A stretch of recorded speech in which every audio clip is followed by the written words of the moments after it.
Long, long ago in Ireland, there lived a grumpy and stingy man named Jack. His neighbors knew him for his rudeness and unwillingness to welcome strangers into his home or help even the most desperate of beggars. One night, Jack was riding home from a fair when he heard sounds of agony and suffering in a glen he knew well to be haunted. Jack called out to the voice, asking what he could do to help. He was relieved to find that it was not a ghost at all, but an old man who was lost and in need of help. Perhaps because he was so relieved that the sounds had come from a mere mortal, Jack kindly took the man home and gave him food and a warm bed to sleep in. In the hour just before dawn, a bright light woke Jack. In place of the old man stood an angel.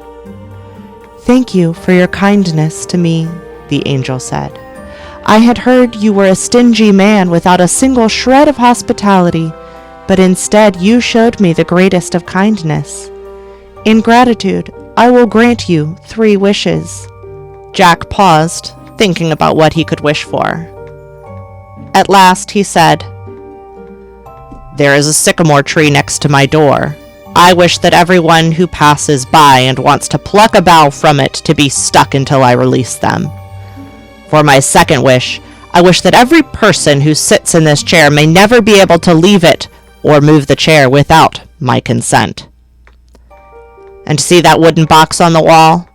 I keep my thread and awls and hammer there for mending my shoes, but the moment I turn my back, someone is coming in to use my tools. For my third wish, I wish that any person who put their hand into the box not be able to take it out again, and that the box stay stuck to the wall until I say otherwise." The angel sighed. "Your wishes will be granted, but because you have used your wishes so selfishly, you will never be welcome into heaven."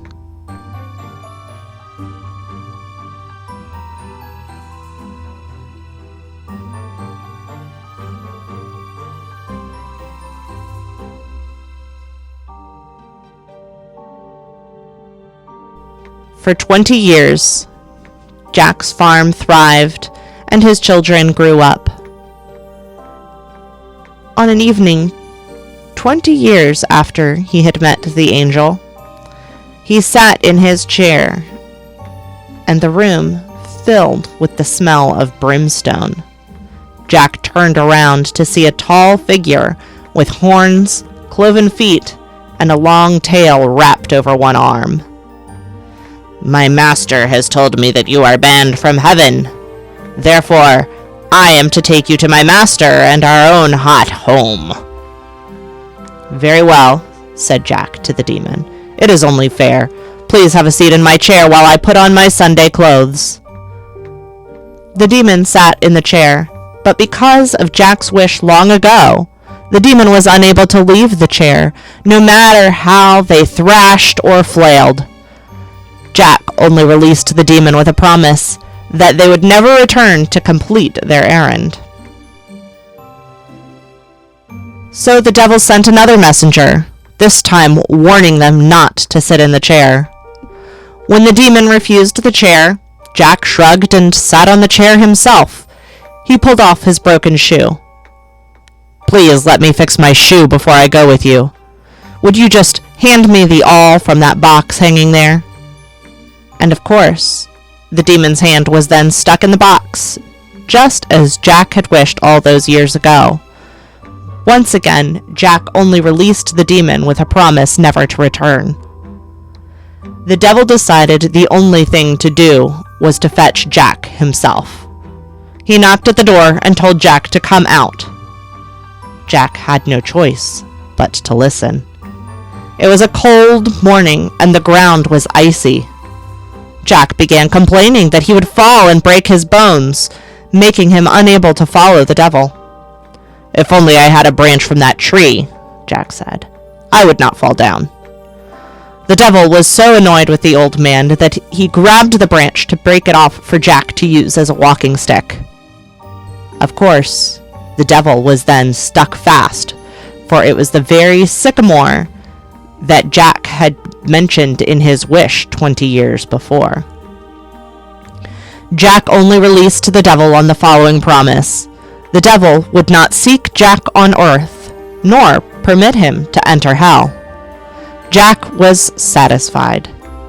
But even stingy and clever Jack could not elude death forever. When Jack finally died, neither hell nor heaven would let him in.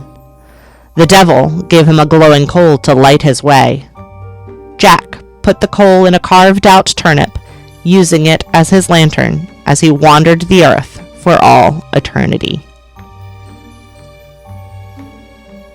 This is why people carved turnips at Halloween in Ireland. When Irish immigrants came to the United States, they brought this tradition with them. They found that pumpkins were both plentiful and easy to carve, and so the tradition of carving faces into pumpkins began. Happy Halloween from History Unboxed.